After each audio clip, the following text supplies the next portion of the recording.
The alarm bells rang through the orbital station at 6 in the morning. Commander Daniel Price was drinking his coffee when the sound broke through the quiet. He dropped his cup and ran to the observation deck.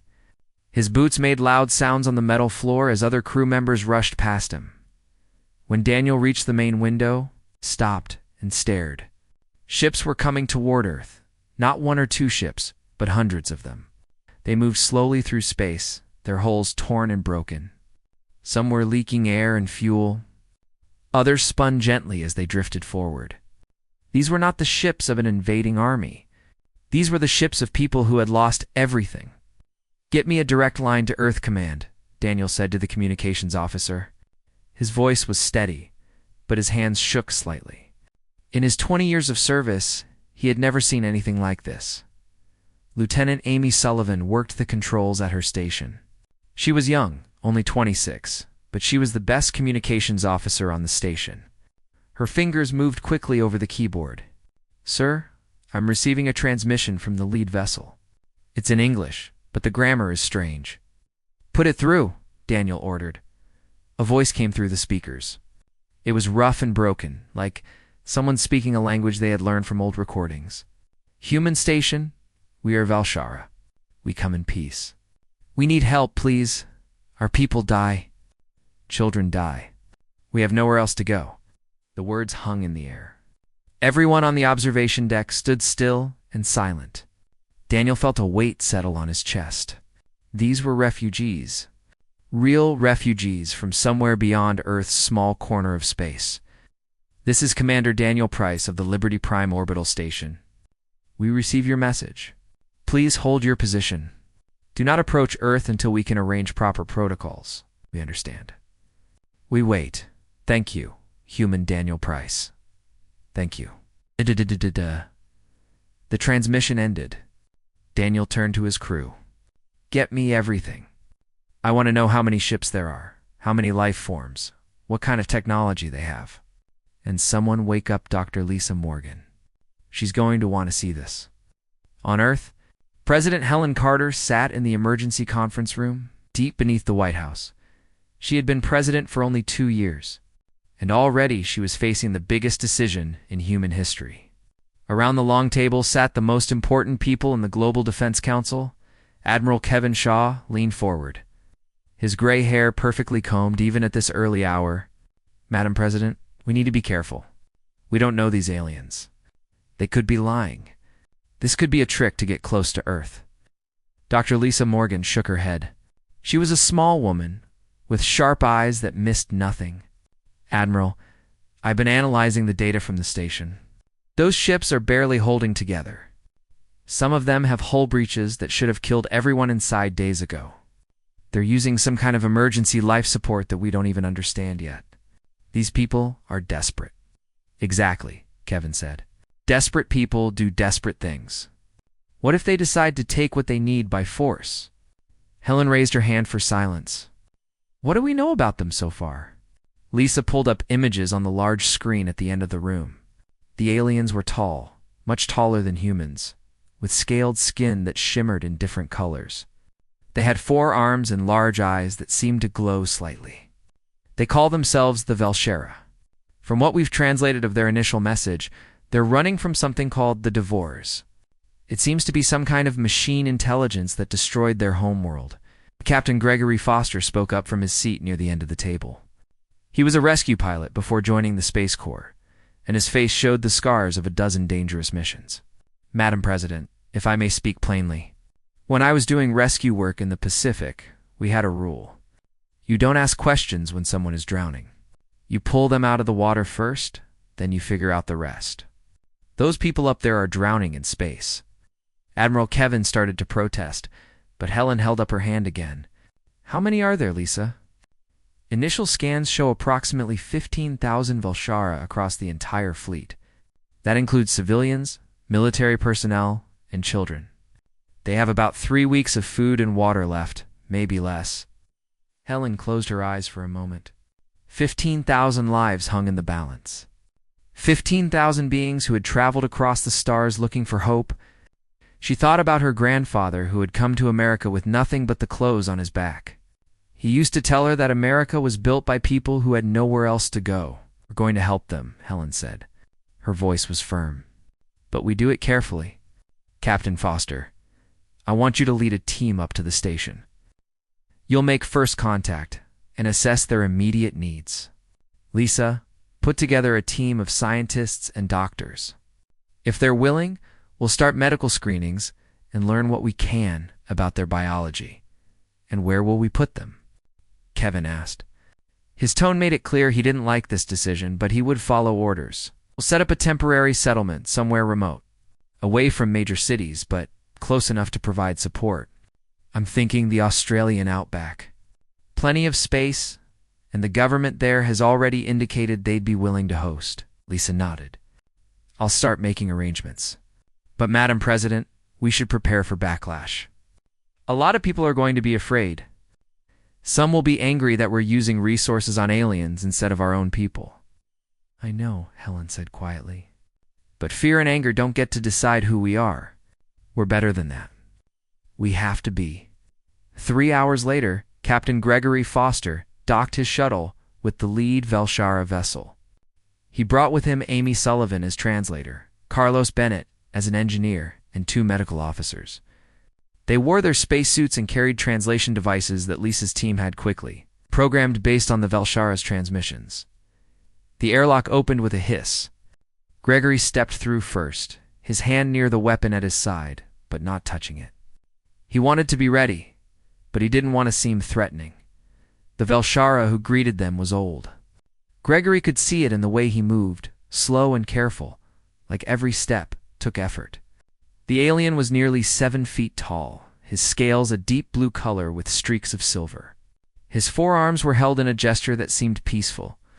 I am Corvin, the alien said in broken English, elder of the Velshara. You are the humans who will decide if we live or die. Gregory removed his helmet slowly, showing his face.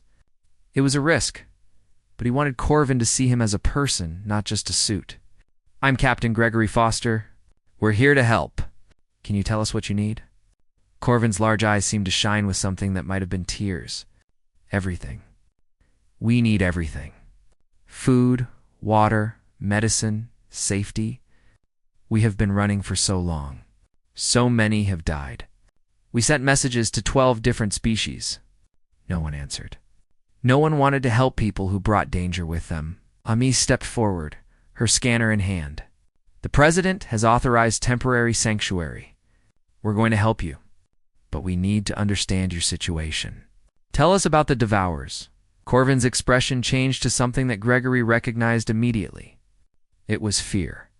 Pure, deep fear. The Devourers are machines. They think, they learn, they grow. They consume everything. Planets, stars, civilizations. They turned our home into dust and metal. We fought for 3 generations and we lost. Everything we had, everything we were, gone. Carlos looked at the damaged walls around them, at the makeshift repairs and the jury-rigged systems keeping the ship alive. How long have you been running?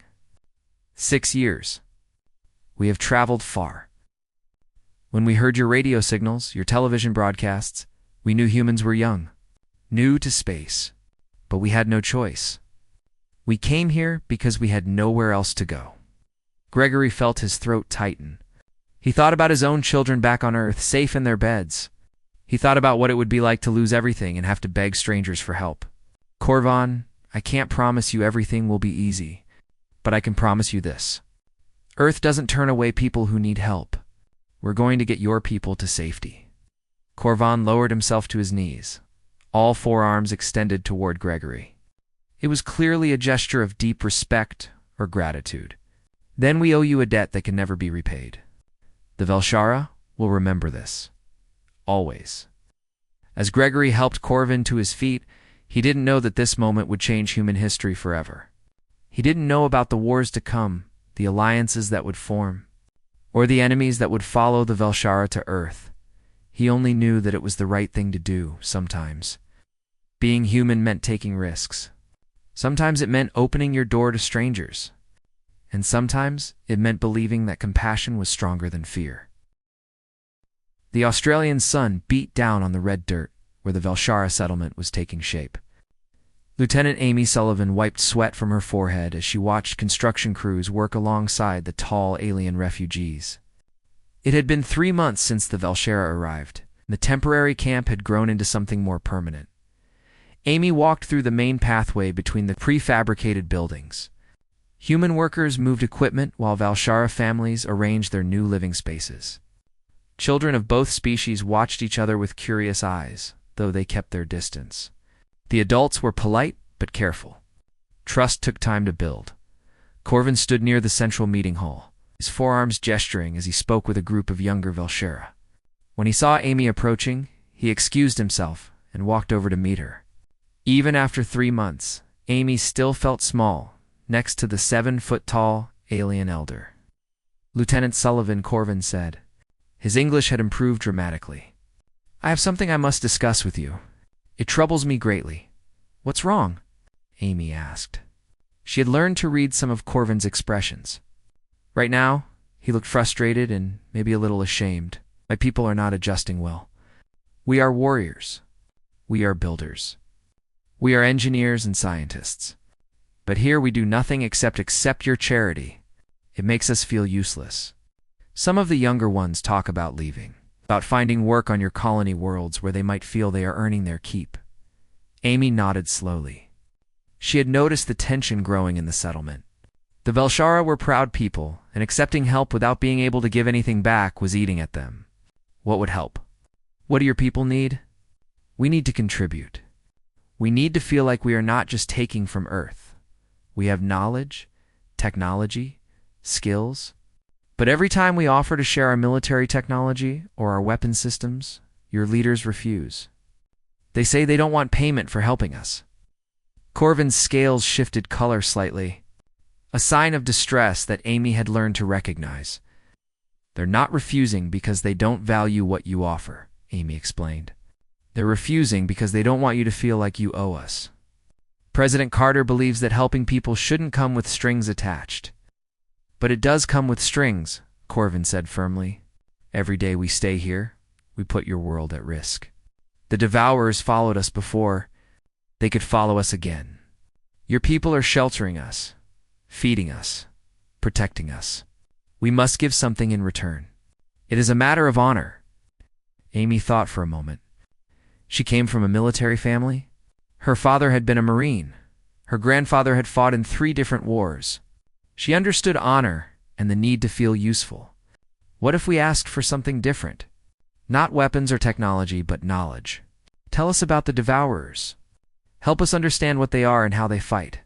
That way, if they do come, we'll be ready. Corvin's eyes seemed to brighten. Yes, this we can do. This we should have done from the beginning. When can we start? Tomorrow. I'll set up a meeting with our military strategists and scientists. You bring whoever knows the most about the Devourers. For the first time in weeks, Corvin's posture relaxed. Thank you, Lieutenant Sullivan. You understand us better than most humans. Meanwhile, at the settlement's engineering facility, Carlos Bennett was having the time of his life.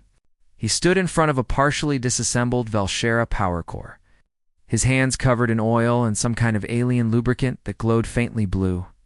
Next to him, a Velshara engineer named Dravik pointed at different components with 2 of his 4 hands while the other 2 held tools.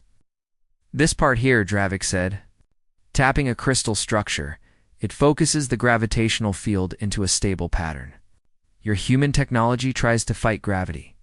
We learned to work with it, to bend it like you bend metal. Carlos stared at the crystal. It was beautiful and complex, with patterns that seemed to shift when he looked at them from different angles. And this creates enough power to run an entire ship? A small ship, yes. A larger vessel needs 3 or 4 cores working together. The problem is stability. If the field collapses, the entire core explodes. We lost many ships in the early days before we learned proper shielding. Could we build one of these using Earth materials? Carlos asked. His mind was already racing with possibilities. If humans could create gravitational power cores, it would revolutionize space travel. Dravik's scales shifted to a thoughtful green color. Some materials, yes. But the focusing crystal must be grown in zero gravity over many months. And the field generators require metals that might not exist on Earth. We could teach you, but it would take years to develop the infrastructure. Carlos grinned. Years is better than never. Come on, let me show you our fusion reactors. They're primitive compared to your tech, but we've gotten pretty good at making them small and efficient. The two engineers walked to the human section of the facility, talking excitedly about energy systems and field dynamics. Around them, other humans in Valshara worked together on various projects. The language barrier was still a challenge, but enthusiasm for engineering seemed to be universal. Not everyone was happy about the Valshara presence on Earth.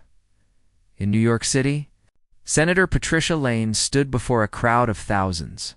Her voice boomed through the speakers as she pointed at images of the Valshara settlement on a giant screen behind her. La la la. They tell us these aliens are refugees, Patricia shouted.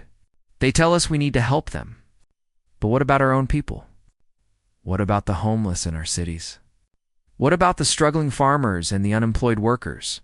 Why are we spending billions of dollars on aliens when we have problems right here at home? The crowd roared its approval. Signs waved in the air. Earth first. Humans before aliens. Send them back. Patricia raised her hands for silence. I'm not a cruel person. I understand they're in trouble. But Earth has 3 colony worlds. We have space stations.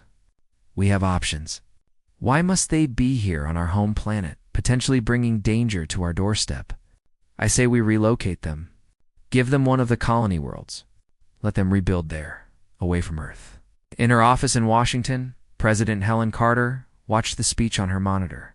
Her chief of staff, an older man named Peter Crawford, stood beside her with a tablet showing the latest polling numbers.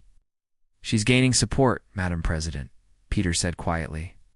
42% of Americans now think the Valshara should be relocated.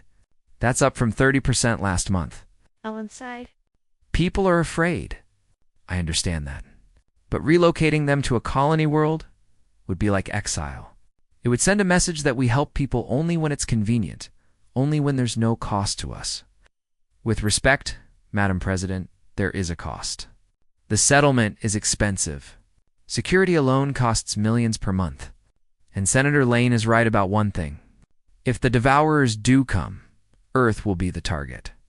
Then we prepare, Helen said firmly. We work with the Valshara. We learn from them. We become stronger together. That's the only way forward. Back at the settlement, Amy sat in a small office with Corvin and 3 Valshara military officers. Between them was a holographic display showing star charts and tactical information. Corvin manipulated the display with one hand, while another pointed to specific details. The Devourers do not think like biological beings, Corvin explained. They are efficient. They calculate. Every action has a purpose. They do not hate us. They do not fear us. They simply see us as resources to be converted. One of the Valshara officers, a female named Sarana, added more information.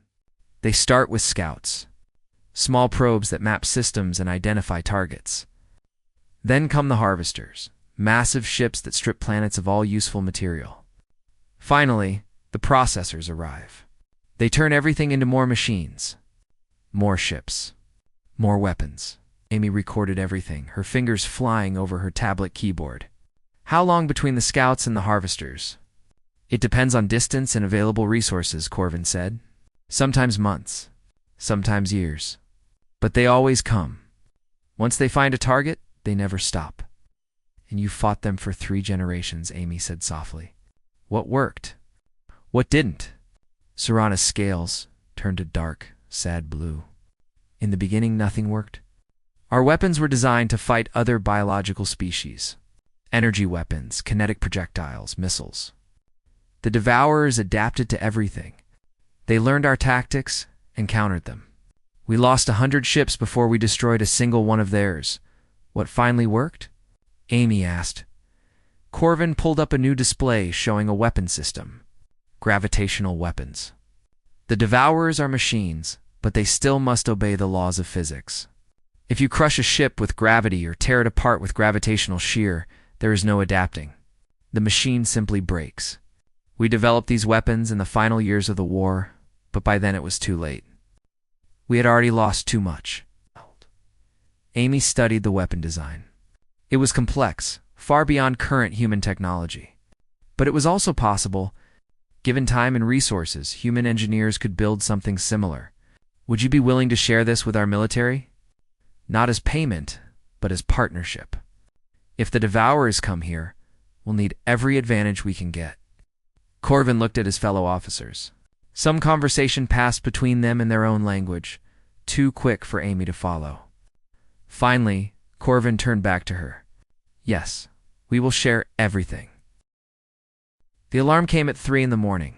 Commander Daniel Price was already awake, reviewing reports in his quarters aboard the Liberty Prime station when the emergency signal flashed across his screen. His coffee mug slipped from his hand and shattered on the floor, but he was already running toward the command center. "Talk to me," Daniel shouted as he burst through the doors. The night shift crew was hunched over their stations, faces lit by the glow of monitors and holographic displays. Lieutenant Amy Sullivan was there too, even though she was supposed to be on Earth. She must have caught the last shuttle up. Her face was pale, but her voice was steady. Deep Space Monitoring Station Echo 7 picked up an anomaly near the edge of the solar system. Something came through and it's moving fast. "Show me," Daniel ordered. The main display lit up with tracking data. Small object, no larger than a shuttle, was accelerating through the outer system. But its trajectory was wrong. It wasn't following any natural orbital path. It was heading straight toward the inner.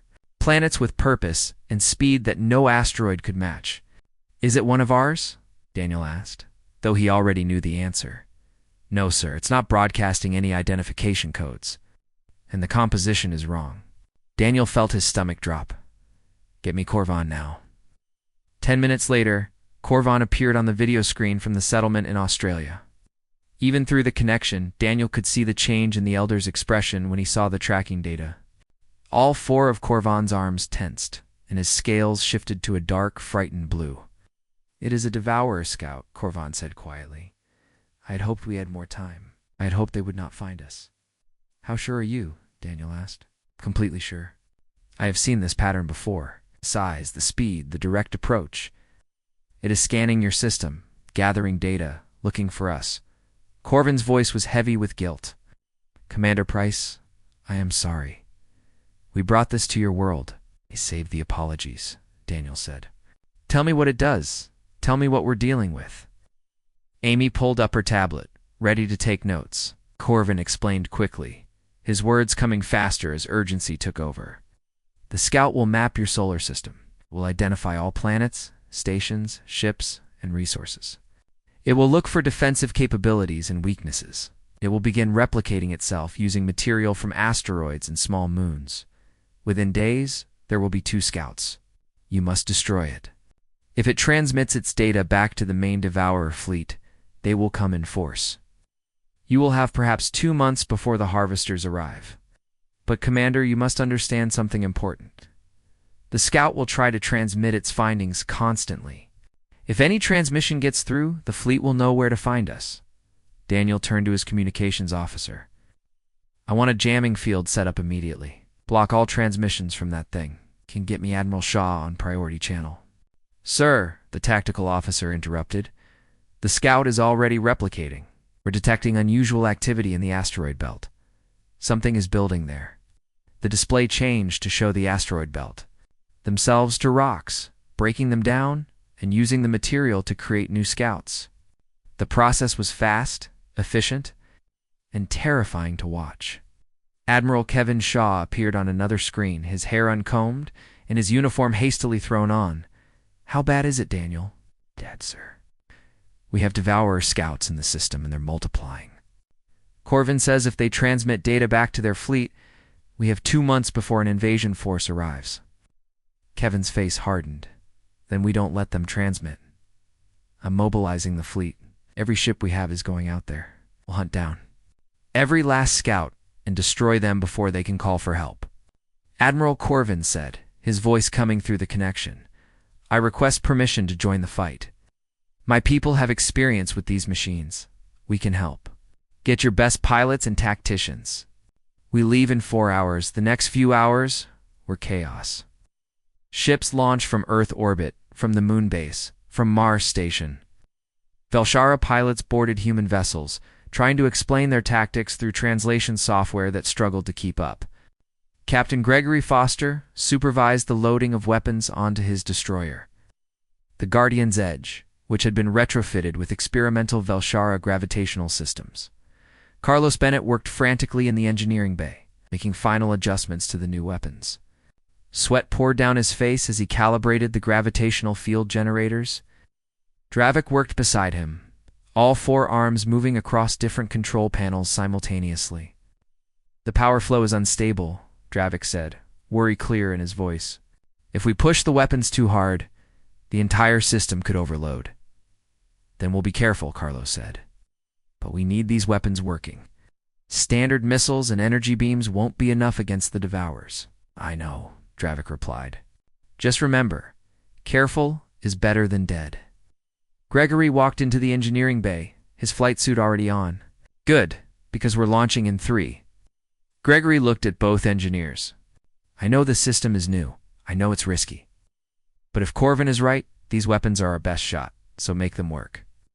The Guardian's Edge launched along with 30 other human ships and 5 repaired Velshara vessels.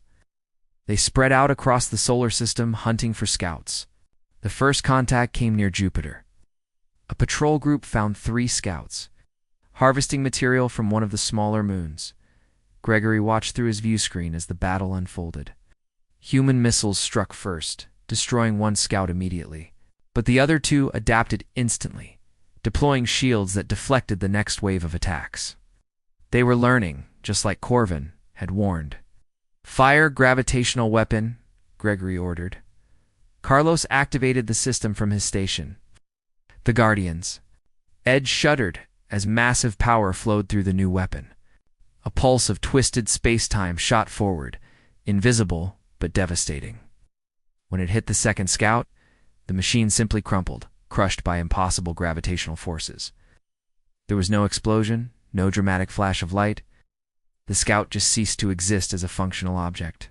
The third scout tried to run, but another ship caught it with a traditional missile barrage. 3 targets destroyed. But the sensors showed at least 20 more scattered throughout the system. The hunt continued for 3 days. Ships pursued. Scouts through the asteroid belt, around the moons of Saturn, and through the outer reaches of the solar system. The Devourers were fast and smart, but they were also predictable. Corvan had taught the human commanders how the machines thought, how they calculated odds and made decisions. That knowledge made all the difference. On the 4th day, Amy Sullivan was monitoring communications from the command center when she noticed something strange. Commander Price, we've been jamming all transmissions from the scouts, right? That's correct, Daniel confirmed. Why? Because I'm picking up a very faint signal. It's not coming from the scouts we're tracking. It's coming from deeper in the system, somewhere near Neptune. Daniel felt ice in his veins. How many scouts did we miss? At least 1. And sir, the signal strength suggests it's been transmitting for hours, maybe days. The command center went silent. Everyone understood what that meant. Somewhere out in deep space, the Devourer fleet had received the location of Earth. The invasion was no longer a possibility. It was a certainty. Daniel opened a channel to all ships. It's all units. This is Liberty Prime. We have confirmation that Devourer scouts have successfully transmitted data about our system. Admiral Shaw, what are your orders? Kevin's face appeared on screen. He looked tired, but determined. We continue the hunt. We destroy every scout in this system. Then we prepare for war. All ships will return to Earth orbit within 48 hours. We've work to do. Gregory brought the Guardian's Edge back. Toward Earth, but he detoured slightly to check on the Neptune region. His sensors picked up debris where the transmitting scout had been. Someone had destroyed it, but too late. The message was already sent. Corvin stood on the bridge beside Gregory, watching the stars through the view screen. How long did we have before they found us? Gregory asked quietly. 6 months, Corvin said. We had 6 months of peace. I am sorry, Captain Foster. My people brought this war to your world. Your people didn't create the Devourers, Gregory said. You didn't ask to be hunted. You came to us for help, and we chose to give it. That means whatever comes next, we face it together. Even if it means the destruction of your civilization. Gregory thought about his children, about his wife, about the billions of people living peacefully on Earth who had no idea what was coming. We all die eventually, he said, but how we live, how we treat each other, that's what matters. Ow. Earth decided to be a place that helps people. If we have to fight to protect that, then we fight. You are a strange species, Corvin said. Are young? You are weak compared to the forces coming for you, but you do not seem afraid. We're terrified, Gregory admitted. But being afraid doesn't mean you stop doing what's right. The war room deep beneath the Global Defense Command was crowded with people. Screens covered every wall, showing ship positions, defensive formations, and the slow approach of the Devourer fleet. Admiral Kevin Shaw stood at the center, his eyes moving between displays as he coordinated the defense of Earth 2. Months had passed since the Scout's transmission. 2 months of frantic preparation, weapon building, and training. Now the enemy was here. Thousands of machines filled the space beyond Mars. A swarm of metal and malice, moving steadily toward humanity's home, Captain. Gregory Foster sat in the command chair of the Guardian's Edge, his fingers drumming nervously on the armrest. Around him, his crew prepared for battle. Carlos Bennett was in engineering, monitoring the gravitational weapons that had been installed on every major human warship. Corvin stood at the tactical station, his forearms moving across controls as he tracked enemy movements. Oh, me. Are we looking at?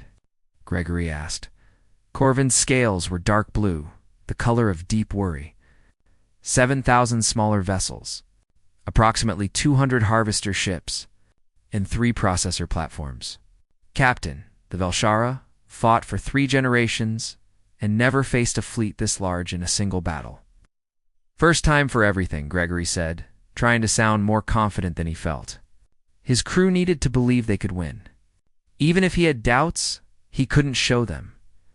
Lieutenant Amy Sullivan coordinated ground defenses from a command post in Colorado. Banks of computers surrounded her, each one showing different defensive positions around the globe. Velshara warriors stood alongside human soldiers, waiting for the possibility that some Devourers might reach the surface. She opened a channel to the Australian settlement, where Velshara civilians waited in reinforced shelters. Sarana, status report. The Velshara officer's voice came through clearly. All civilians are secured. We have combat teams ready if needed. Lieutenant, my people are afraid, but they are grateful. Whatever happens today, we will not forget that Earth stood with us. We're not done yet, Amy said. Keep your people safe. We'll handle the machines. The first wave of Devourer fighters reached the human defensive line near. Mars Admiral Kevin gave the order, and 300 human ships opened fire simultaneously. Missiles streaked through space, energy beams cut through the darkness. The new gravitational weapons warped reality itself. Devourer ships crumpled and shattered. The first attack destroyed nearly 100 enemy vessels in seconds. But the machines didn't hesitate or retreat. They adapted instantly, their shields adjusting to human weapon frequencies. The second wave of attacks was less effective. The third wave, even less. They're learning too fast, Carlos reported from engineering. Every shot we fire, they analyze and counter. We need to change tactics constantly, or we'll be useless in minutes. Gregory opened a channel to the fleet. All ships, randomize your weapon frequencies every 10 seconds. Don't give them time to adapt. Gravitational weapons. Focus on the harvester ships. Those are the biggest threat. The battle became chaos. Ships darted through clouds of debris, dodging return fire from Devourer weapons. Human pilots pushed their vessels to the limit, using maneuvers they had practiced for 2 months. Velshara tacticians called out weaknesses in the Devourer formations, sharing 3 generations of combat experience, but it wasn't enough. For every Devourer destroyed, 2 more pressed forward. The machines had numbers, they had adaptability, and they had patience. They didn't get tired. They didn't get scared. They just kept coming. A Devourer missile punched through the shields of a human destroyer.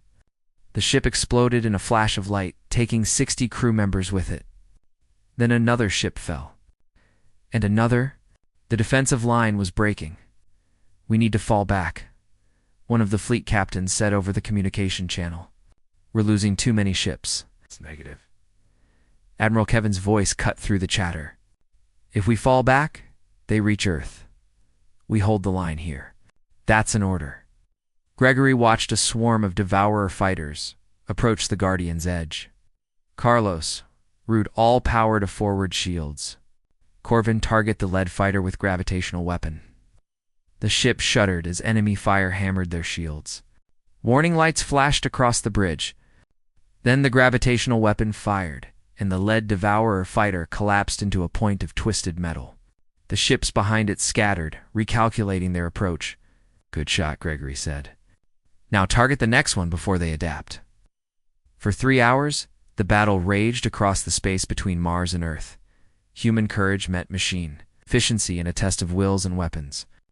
Ships on both sides fell, creating fields of debris that made navigation dangerous. The void filled with fire, light, and the silent deaths of thousands. Dr. Lisa Morgan worked in a laboratory on Earth. Her eyes fixed on computer screens, showing Devourer behavior patterns. Her team had been analyzing captured scout technology for months, looking for weaknesses. Now, in the middle of the battle, she finally found something. She opened an emergency channel to Admiral Kevin. "Sir, I have something. The Devourers aren't independent. They're all connected through a central network. It's how they share information and adapt so quickly." "We already knew that," Kevin said, distracted by battle reports flooding his screens. "Yes, but listen. The network has a single point of origin. One of the processor platforms is the command node. If we can destroy it, the entire fleet will lose coordination. They'll revert to basic programming. They'll become easy targets." Kevin's eyes widened. "Which processor? Can you identify it?" Lisa pulled up tracking data. "The one in the center of their formation? The largest one. It's heavily defended, surrounded by hundreds of smaller ships." "Of course it is," Kevin muttered. He thought for a moment, then made a decision. "Captain Foster, I'm sending you coordinates. You need to reach the central processor platform and destroy it." Gregory received the data and felt his stomach sink. The processor was deep in the heart of the Devourer fleet, protected by layers of fighters and defensive systems. Getting there would require running through a gauntlet of enemy fire. The odds of survival were almost zero. "Understood, sir," Gregory said. "We're moving to intercept." Carlos appeared on the internal communication screen. "Captain, I heard the order. The ship won't survive that kind of assault. Our shields are already at 60%. The gravitational weapons are running hot. If we push them harder, they might explode. And we better be quick," Gregory said. He looked at Corvin. "What do you think? Can we make it?" Corvin's scales shifted through several colors before settling on a determined green. "The Velshara have a saying. A warrior dies but once, a coward dies 1,000 times. If we are to die today, let us die doing something that matters." "That's the spirit," Gregory said. He opened the ship-wide communication. "Attention, all crew. We're about to do something incredibly dangerous and probably stupid. We're going straight through the enemy fleet to destroy their command ship. If anyone wants to transfer to another vessel, now's the time." Nobody moved. Nobody spoke. They all knew what this mission meant. They were probably going to die, but they were going to save Earth doing it. The Guardian's Edge broke formation and accelerated toward the Devourer fleet. 6 other ships followed, volunteers who refused to let Gregory make the run alone. Together, they plunged into the swarm of enemy vessels, like a spear thrust into a wall of shields. Devourer fighters swarmed around them. Energy weapons tore at their shields. Missiles exploded against their hulls. The Guardian's Edge shook violently as damage reports flooded in from every section.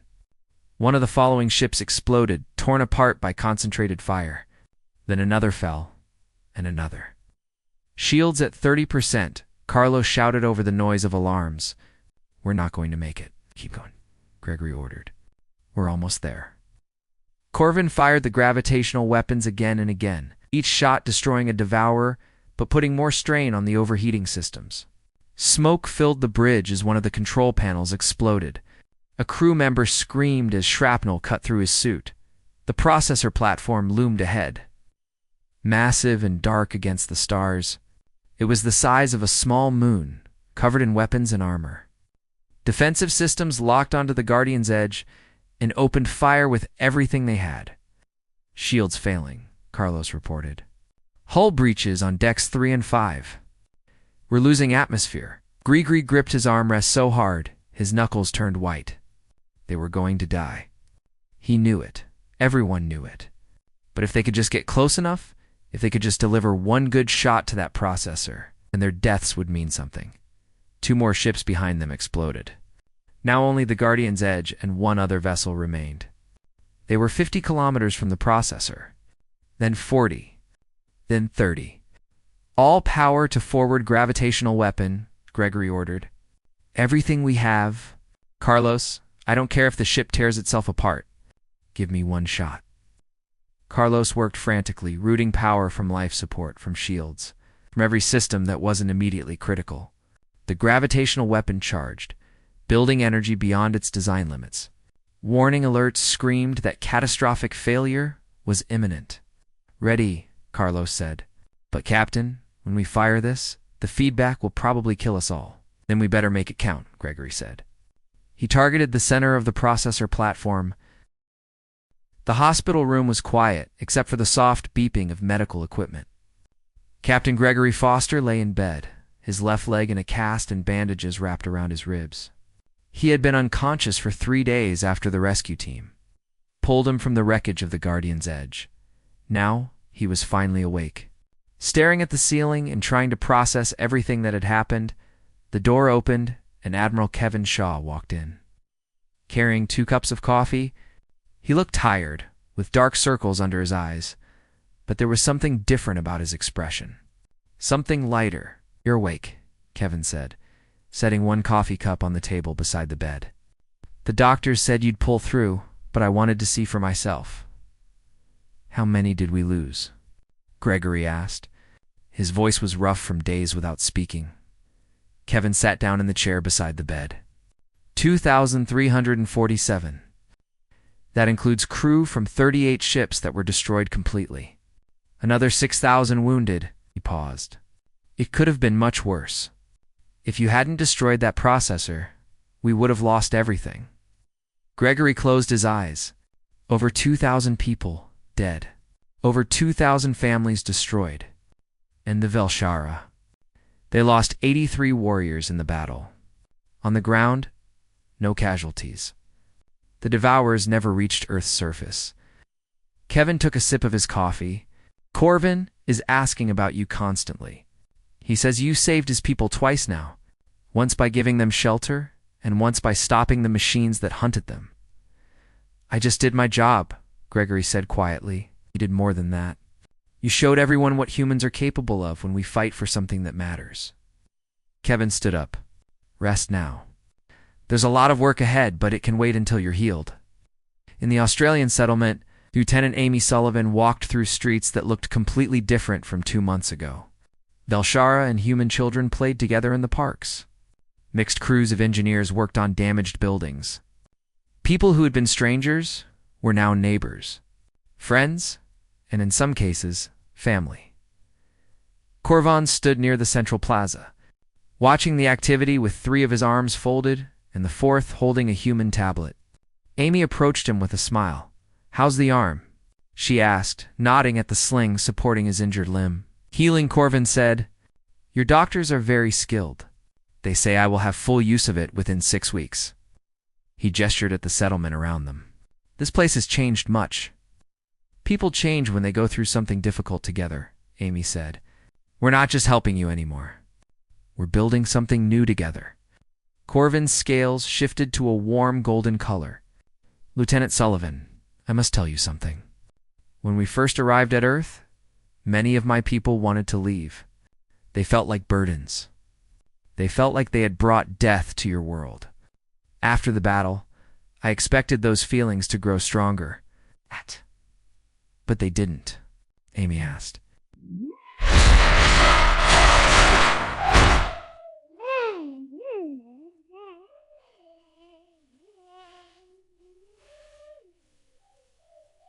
They feel like they belong here.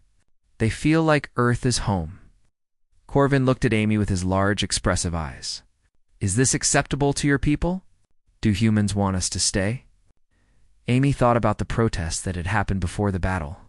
She thought about Senator Patricia Lane and her speeches about putting Earth first. But she also thought about the way people had changed after the battle. The way they had seen Velshara warriors fight and die defending Earth. The way they had watched two species work together to achieve the impossible. I think most people want you to stay, Amy said. There will always be some who are afraid of change. But the majority has seen what we can do together. They've seen that helping you made us stronger, not weaker. That evening, President Helen Carter spoke to the world again. This time, her message was not about preparation or fear. It was about the future. 3 months ago, the Velshara came to us as refugees. They had lost everything and asked for our help. Many people were afraid. Many people thought we were making a mistake. And I understand those fears. I shared some of them myself. Helen stood at the podium in the United Nations building, her face showing the exhaustion of the past months, but also a deep pride. But today, I stand before you with a different message. We did not make a mistake. We made the right choice. When the Devourers came, the Velshara fought beside us. They shared their knowledge, their technology, and their courage. Together, we defeated an enemy that had destroyed civilizations.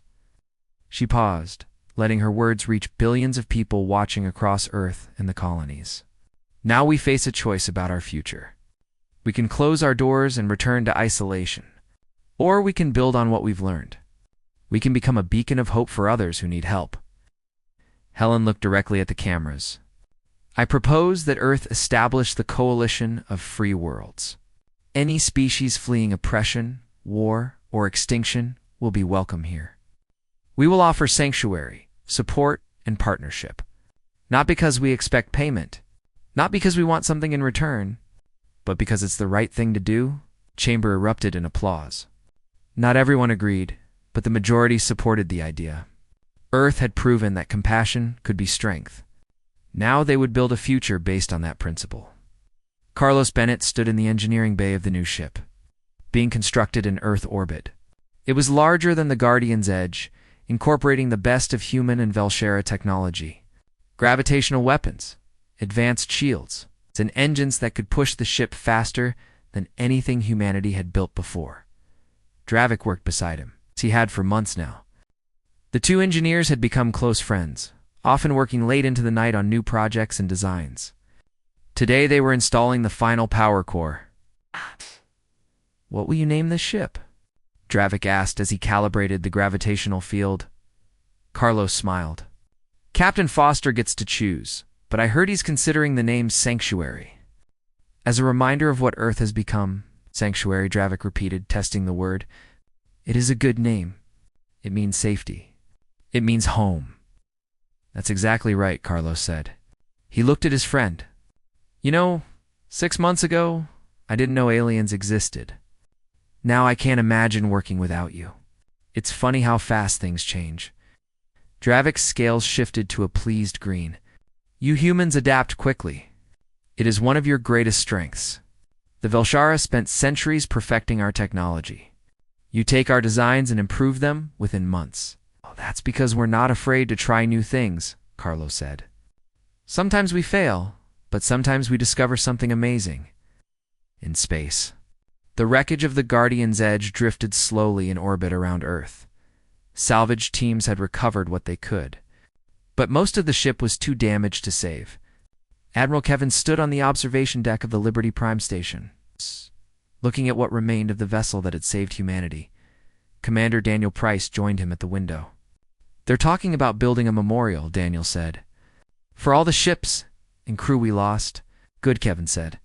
They deserve to be remembered. He turned to face Daniel. I was wrong, At the beginning, I argued against helping the Velshara.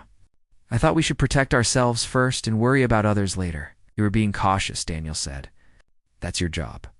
Maybe, but I was also being afraid. Afraid of change, afraid of risk, afraid of anything that might threaten our comfortable existence. Kevin looked back at the wreckage. Captain Foster wasn't afraid. President Carter wasn't afraid. They saw people who needed help, and they acted. That's real courage. We all did our part, Daniel said. You coordinated the defense. You made decisions that saved billions of lives. Don't sell yourself short, Kevin nodded slowly. I just hope I can live up to the example they set. Because this is just the beginning. More species will come. More threats will arrive. We need to be ready for all of it. 6 weeks later, Captain Gregory Foster stood at the dedication ceremony for the new ship Sanctuary. His leg had healed, and he was cleared for active duty. The ship floated in space behind him, visible through the large windows of the ceremony hall. Corvin stood beside him. Wearing a specially designed uniform that accommodated his forearms, the Velshara Elder had been given an official position in the Earth Defense Forces, serving as an advisor and tactical specialist. Are you ready for this? Corvin asked. Commanding a ship that represents the future of two civilizations is a heavy responsibility. Gregory smiled. I'm terrified, but I'm also excited. We're not just defending Earth anymore. We're exploring, we're helping others, we're building something that's never existed before. Coalition based on compassion rather than conquest, Corvin said. The Velshara have heard stories of such things, but we never thought we would see one. Your species has taught us something valuable, Captain Foster. What's that? Gregory asked. That being cast out by the stars is not the end of the story. Sometimes it's the beginning. Corvin placed one hand on Gregory's shoulder in a gesture of friendship that had become common between their species. We came to Earth with nothing. We expected judgment or rejection. Instead, you gave us shelter. You gave us hope. You gave us a future. You gave us something too, Gregory said. You showed us that we're stronger together than apart. You showed us that helping others doesn't make us weak. It makes us better. The ceremony began, and Gregory took his place at the podium. He looked out at the crowd of humans and Velshara gathered to watch,